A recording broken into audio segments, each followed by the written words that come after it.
Hello everyone. आज हम बात करेंगे ideal gas and real gases के बारे में। सबसे पहले हम बात करते हैं आइडियल गैस के बारे में। आइडियल गैस मतलब आदर्श गैस। अब अगर हम बात करें समाज में कोई भी इंसान आदर्श कैसे होता है, अगर वो सोसाइटी के सारे नॉर्म्स हैं जितने भी उन सबको फॉलो करता हो, यानी वो अच्छा भाई हो, ठीक है, वो मतलब अच्छा पड़ोसी हो, समाज में अच्छे अच्छे काम करता हो, यानी सारी चीज़ें कुल मिला के वो एक बहुत ही अच्छा इंसान है। यानी वो सोसाइटी के जितने भी नॉर्म्स होते हैं उन सबको फॉलो करता है, तब हम बोलेंगे कि वो इंसान एक आइडियल है। वैसे ही गैसेस में अगर बात की जाए तो आइडियल गैस कौन सी होती हैं, इसके लिए भी कुछ अजम्पशन है कि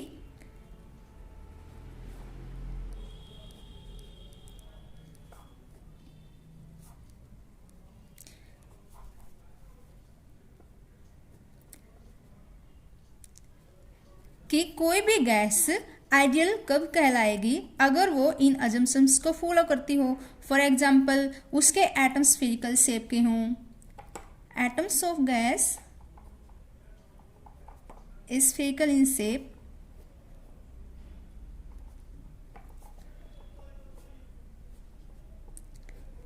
सेकेंड जो अजम्पशन है जैसे कि पार्ट एटम्स ऑफ गैस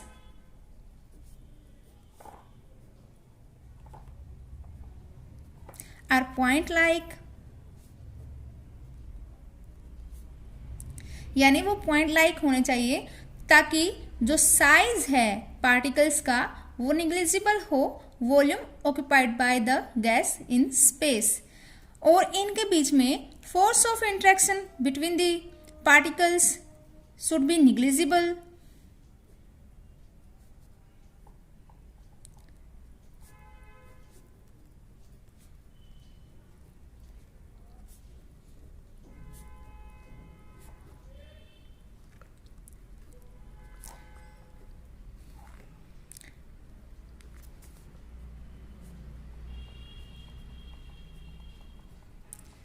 अगर फोर्स ऑफ इंट्रैक्शन निग्लिजिबल है तो इसका मतलब उनकी जो पोटेंशियल एनर्जी है वो या तो जीरो होगी या फिर कांस्टेंट होगी। इसका मतलब जो काइनेटिक एनर्जी है ऑफ पार्टिकल वो उसकी पोटेंशियल एनर्जी से ज़्यादा होगी, क्योंकि उनके बीच में फोर्स ऑफ इंट्रैक्शन क्या है, बहुत ही कम है या फिर निग्लिजिबल है। उस टाइम पे उनकी जो पोटेंशियल एनर्जी है वो ज़ीरो होगी, और टोटल एनर्जी पार्टिकल्स की वो किसके बराबर होगी, kinetic energy of the particles. The collision between the particles of ideal gases are elastic, मतलब जो आइडियल गैसेस के पार्टिकल्स के बीच में जो कोलिजन होंगे वो इलास्टिक नेचर के होंगे, मतलब वहाँ पे लॉस ऑफ एनर्जी वो ज़ीरो रहेगा, यानी पार्टिकल्स की एनर्जी में कोई लॉस नहीं आएगा। अगर कोई भी गैस इन अजम्पशंस को फॉलो करती है तो वो गैस आइडियल गैस कहलाएगी। मतलब उसके पार्टिकल्स कैसे होने चाहिए, पॉइंट लाइक होने चाहिए, स्फीरिकल शेप के होने चाहिए, उनके बीच में फोर्स ऑफ इंट्रैक्शन स्मॉल होनी चाहिए या फिर निग्लिजिबल होनी चाहिए। अगर फोर्स ऑफ इंट्रैक्शन अगर निग्लिजिबल है तो उनकी जो काइनेटिक एनर्जी है वो मोर डोमिनेंट होंगी उसकी पोटेंशियल एनर्जी से, और उनके बीच के जो कोलिजन्स हैं वो इलास्टिक नेचर के होने चाहिए ताकि उनके पार्टिकल्स की एनर्जी में कोई लॉस ना आए। अगर पार्टिकल्स का साइज पॉइंट लाइक है तो इसका मतलब volume occupied by the particles is negligible as compare to volume of whole space या फिर वॉल्यूम ऑफ सिस्टम। अगर कोई गैस इन अजम्पशंस को फॉलो करे तो वो गैस कहलाएगी ideal gas. But in actually हमारे यहाँ पे कोई भी गैस ऐसी नहीं होती जो आइडियल गैस हो, बट और जो गैस इन अजम्पशंस को फॉलो नहीं करती उन गैस को बोलते हैं रियल गैस। यानी हमारे पास जितनी भी गैसेज हैं वो सारी रियल गैसेज हैं, कोई भी गैस आइडियल गैस नहीं है। कोई भी रियल गैस आइडियल गैस की तरह बिहेव कर सकती है, कब करेगी, जब हमारे सिस्टम का टेम्परेचर बहुत ही ज़्यादा हाई हो, temperature is high and pressure is low.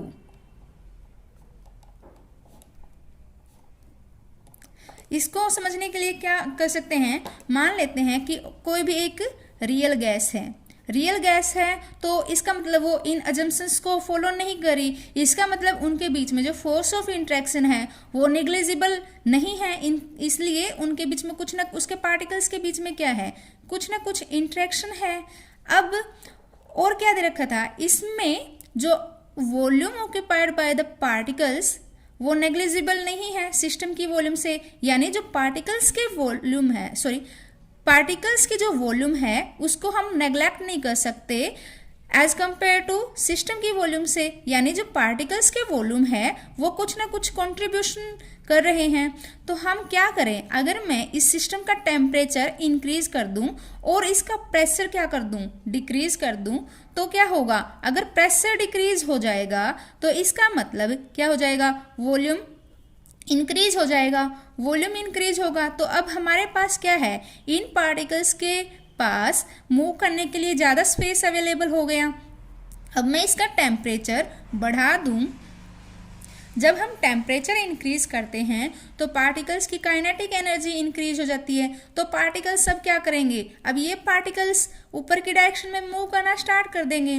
तो इसका मतलब क्या है कि जो पहले स्पेस था, यानी जो पहले सेपरेशन था पार्टिकल्स के बीच का, अब उनके अंदर सेपरेशन पहले के मुकाबले ज़्यादा हो जाएगा। अगर उनके बीच में सेपरेशन ज़्यादा है तो इसका मतलब उनके बीच की जो फोर्स ऑफ इंट्रैक्शन है वो भी क्या हो जाएगी, कम हो जाएगी। फोर्स ऑफ इंट्रैक्शन अगर कम हो जाएगी तो पोटेंशियल एनर्जी फिर से ज़ीरो हो जाएगी और हमारी गैस रियल गैस की तरह बिहेव करना स्टार्ट कर देगी।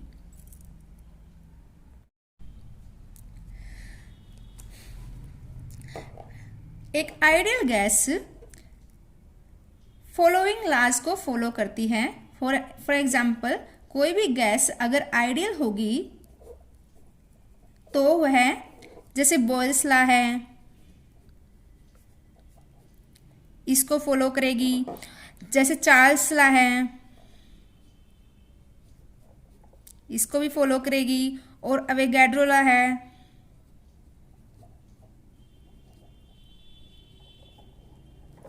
इसको भी फॉलो करेगी। यानी हमारी आइडियल गैस इन तीनों लॉज को फॉलो करती है।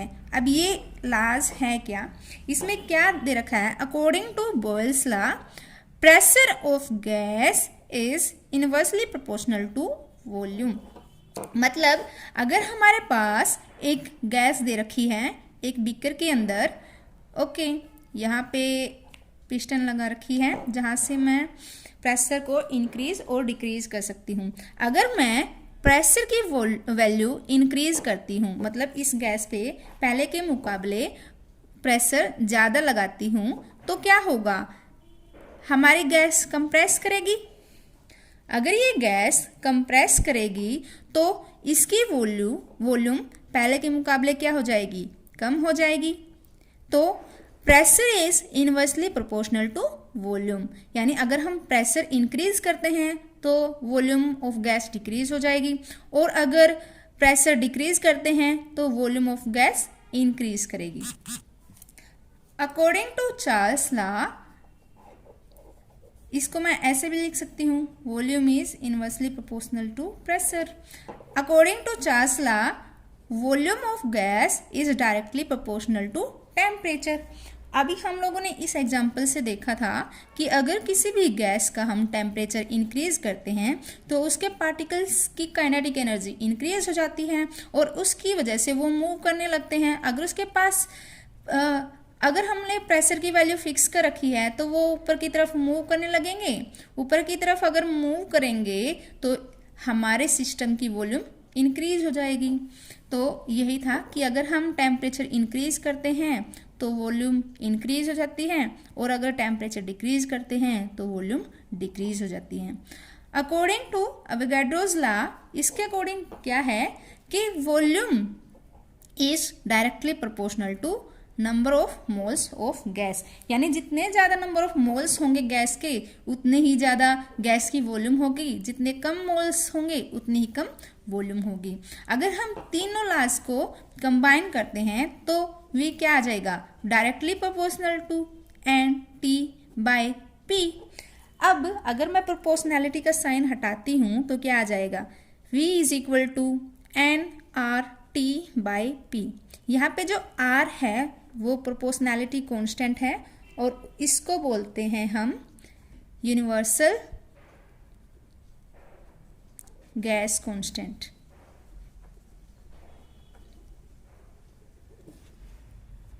और इसकी वैल्यू होती है R इज इक्वल टू 8.314। अगर यहाँ से यूनिट की बात करें कि इसकी यूनिट क्या आएगी, तो अगर मैं इसको इस साइड ले जाऊँ तो PV is equal to NRT। यहाँ से R की वैल्यू क्या आ जाएगी,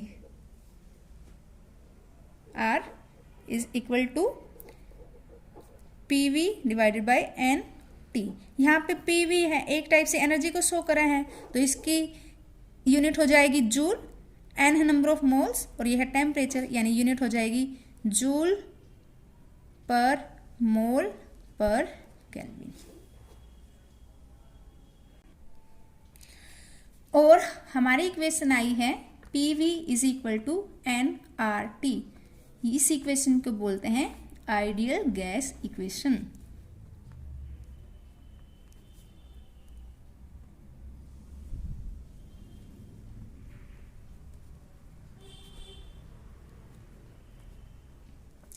अगर हम 1 मोल की बात करें, n की वैल्यू 1 दे रखी है, तो हमारी इक्वेशन हो जाएगी PV is equal to RT। हमारे पास मेनली 3 तरह की आइडियल गैसेस पढ़ते हैं हम। For example Maxwell Boltzmann ideal gas,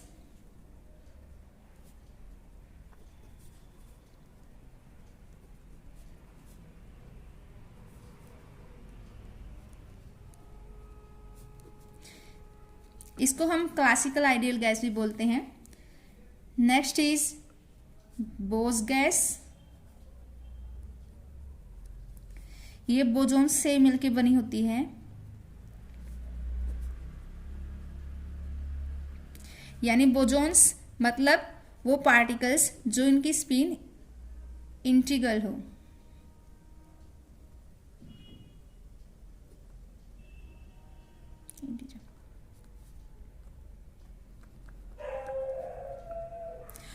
और थर्ड जो है वो है फर्मी गैस, मतलब जो फर्मियोन्स से मिलकर बनती हैं, मतलब जिनकी स्पिन फर्मियोन्स वो होते हैं जो हाफ स्पिन पार्टिकल्स होते हैं।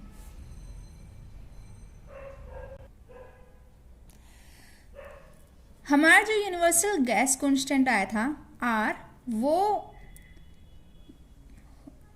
एक और रिलेशन होता है इसका, R is equal to NaKB। यहाँ पे जो Na है वो अवोगाड्रो नंबर है,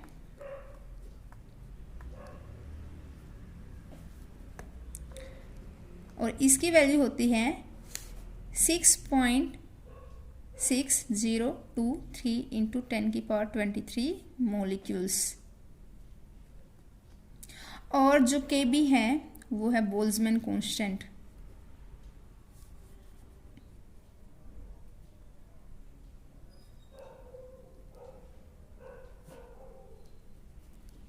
इसकी वैल्यू होती है 1.38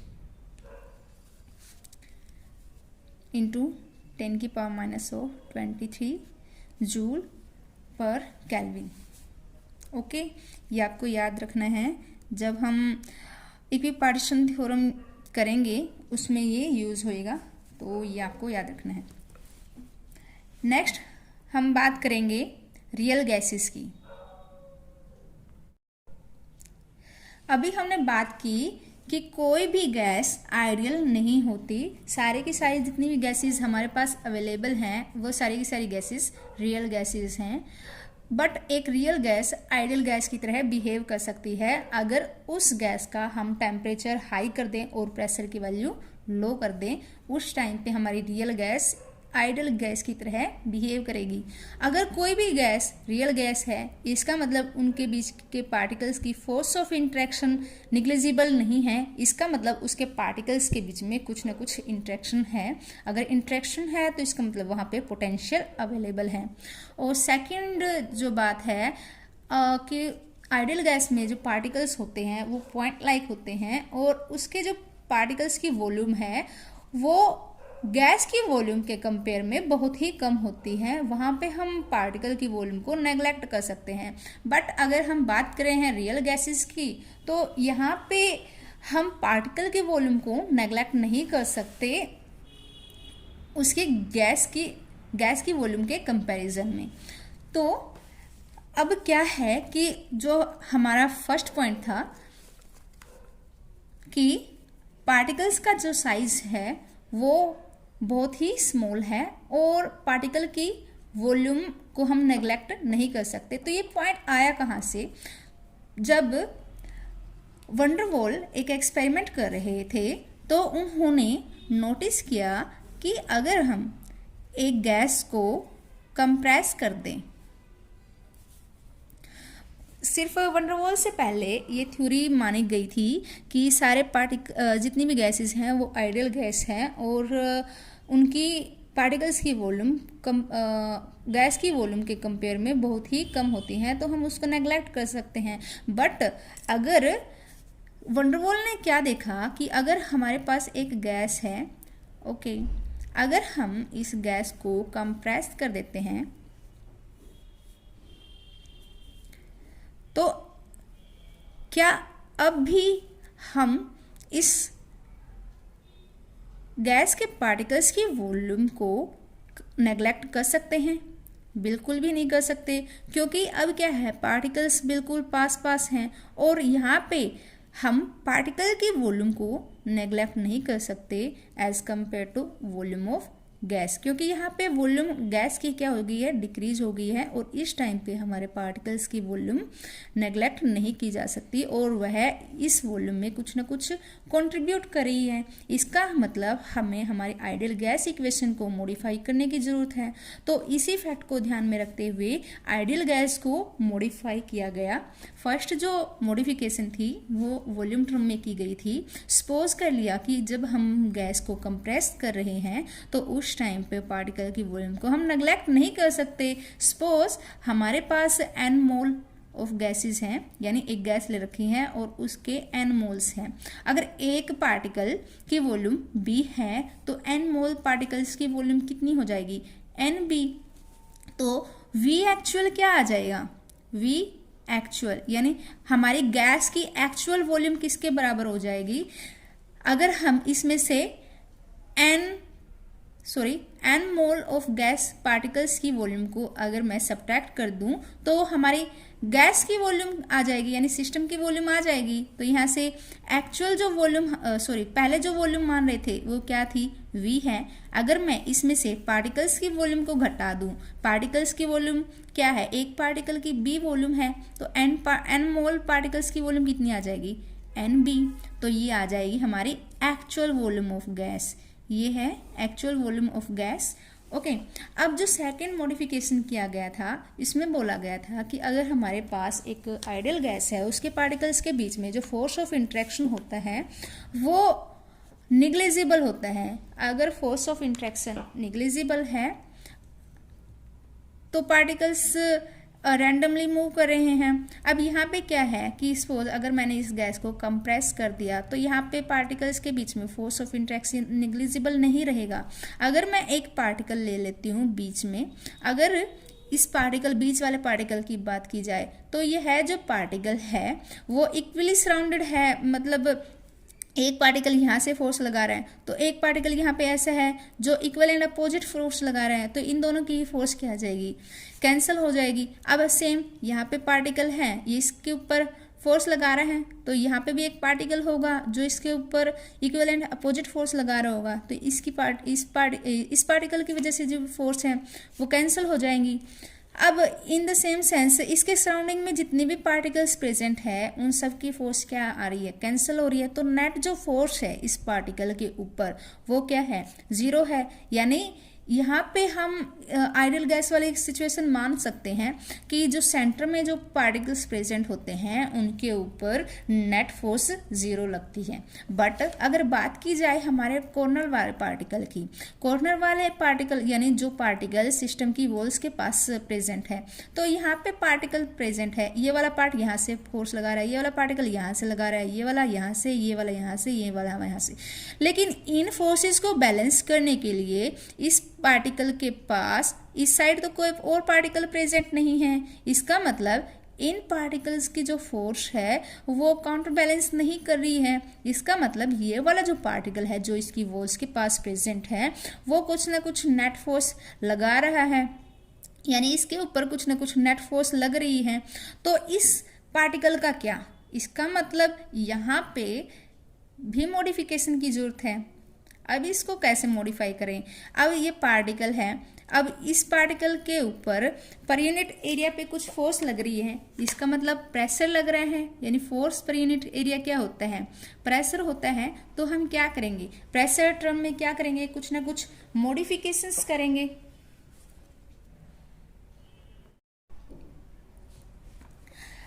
अब हमारे पास प्रेशर टर्म में मॉडिफिकेशन करना है, यानी P एक्चुअल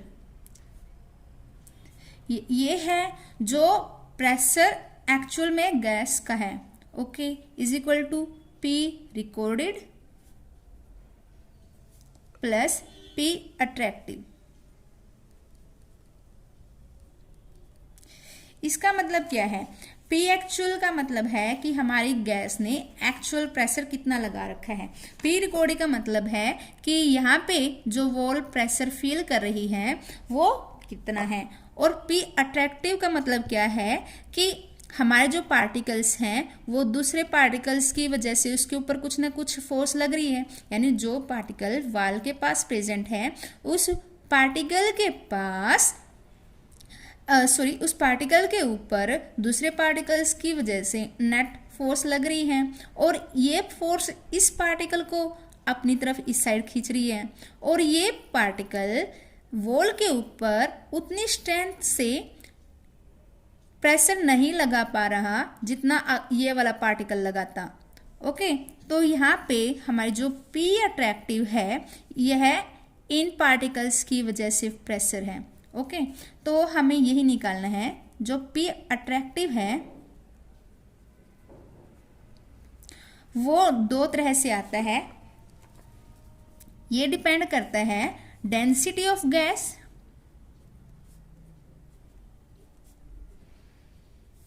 और collision between the gas particle.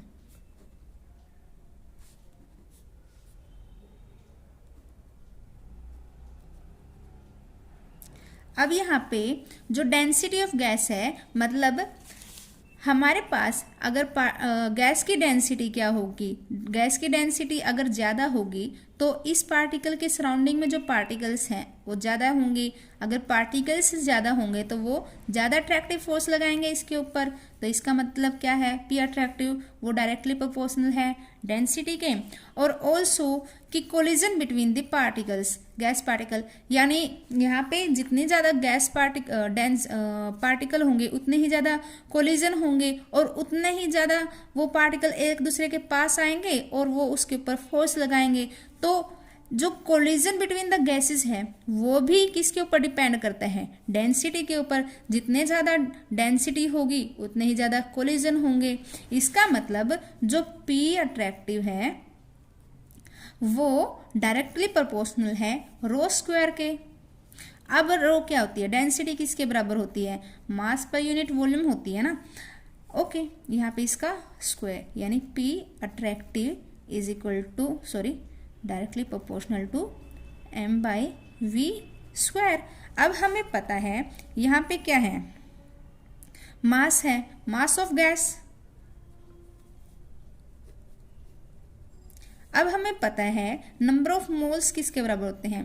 1 मोल किसके बराबर होता है? मोलिकुलर मास के। Suppose m is molecular mass of gas, और ये किसके बराबर है? 1 मोल के। ओके। अब 1 ग्राम किसके बराबर आ जाएगा? 1/m। अगर मास हमारा क्या दे रखा है, यहाँ पे स्मॉल m ले लेते हैं, m दे रखा है तो कितने मोल आ जाएंगे इसके अंदर? m into m। सपोज कर लिया ये जो वैल्यू आई है m/m, इसको मैं n मान लेती हूँ, यानी यहाँ पे क्या निकल गया? n, नंबर ऑफ मोल्स निकल गए ना। तो इसका मतलब जो m है हमारा वो डायरेक्टली प्रोपोर्शनल है नंबर ऑफ मोल्स के। तो क्या मैं यहाँ पे लिख सकती हूँ पी अट्रैक्टिव डायरेक्टली प्रोपोर्शनल हो जाएगा n/v के स्क्वायर के। Okay.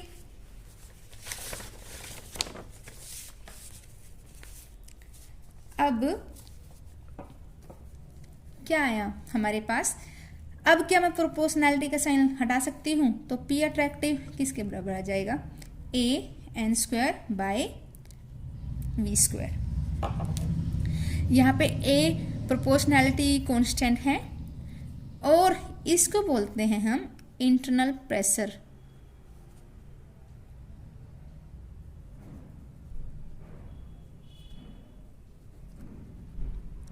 Internal pressure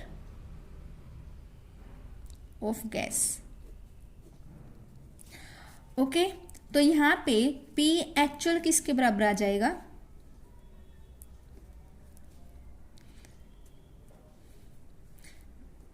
P recorded P है प्लस a(n²/v²। ओके। तो अब हमारी आइडियल गैस इक्वेशन क्या थी? PV = nRT। अगर मैं यहाँ पे अब हमारी मॉडिफाइड वैल्यूज को रख दूँ तो क्या आ जाएगा? P + a(n²/v², v - nb = nRT। ये है हमारी वंडर वॉल इक्वेशन, क्योंकि ये वंडर वॉल ने दी थी इसलिए इसको बोलते हैं वंडर वॉल इक्वेशन। और ये जो इक्वेशन है डायरेक्टली 2018 में पूछी गई थी नेट में, 5 मार्क्स में थी ये वाली प्रॉब्लम कि n मोल ऑफ पार्टिकल्स के लिए वंडर वॉल इक्वेशन या फिर रियल गैस इक्वेशन क्या होती है। डिफरेंट ऑप्शंस दे रखे थे और आपको चूज करना था, तो ये रहेगी। ओके, आपको ये अच्छे से याद होनी चाहिए। और अगर हम बात करें 1 मोल के लिए तो n की वैल्यू क्या आ जाएगी? n = 1, तो P + a/v², v - b = RT। Okay. और यहाँ पे जो B होता है उसको हम को वॉल्यूम भी बोल सकते हैं, को volume of particle. Okay, thank you.